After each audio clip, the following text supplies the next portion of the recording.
Des élèves du lycée agricole Naturapolis de Châteauroux ont préparé une exposition de témoignages de femmes agricultrices, mais pas que.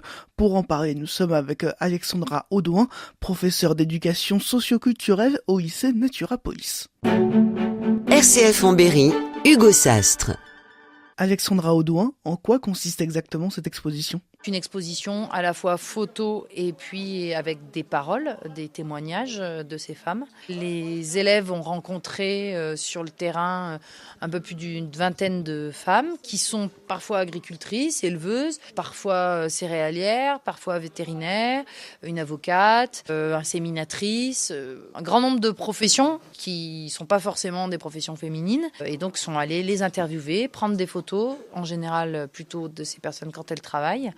Et ensuite, ils ont fait des panneaux en fait un peu de synthèse avec des photos, un choix de photos, un choix de témoignages, de paroles. Ces femmes, comment est-ce qu'elles ont été choisies ? Alors, c'est la commission des femmes au sein de la FDSEA qui nous avait fait une pré-liste où il a fallu que les élèves les contactent. Donc, ça a été tout un travail quand même. Certaines n'ont pas voulu parfois participer puisque on se heurte quand même à l'image de soi, à être pris en photo. C'est pas forcément évident.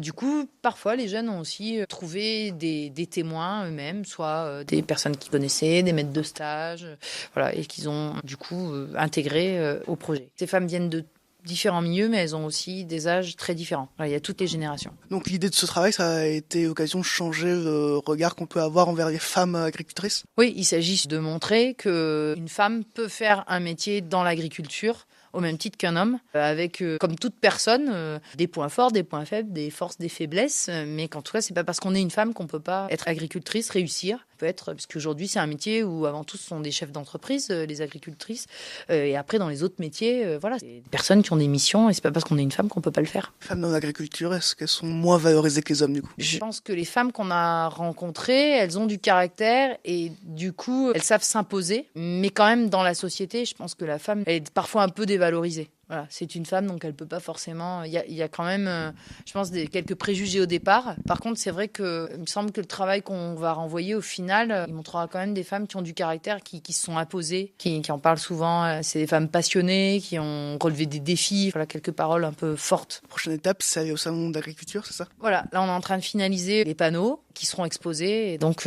rendez-vous le 26 février au salon. Donc, nous y allons toute la journée et les élèves présenteront leur travail de 16 à 17 heures sur le stand de la FDSEA. Présenté à tous les visiteurs qui viendront. Voilà, c'est ça. Et ensuite, nous espérons valoriser ce travail. On a quelques pistes encore nationales et puis bien sûr, sinon, au niveau du département. Au Sénat, c'est ça ? Oui, c'est une piste, voilà. Donc on espère que ça pourra se concrétiser et pour la journée de la femme. Et puis sinon, après, certainement dans les salons à venir, les manifestations agricoles. L'idée, c'est de montrer ce travail le plus possible, de ne pas l'avoir fait pour le laisser dans des cartons. Merci Alexandra Audouin. On rappelle que vous êtes professeure d'éducation socioculturelle au lycée agricole Naturapolis de Châteauroux. Vous nous parliez de l'exposition mise en place par des élèves sur des témoignages de femmes agricultrices, mais pas que.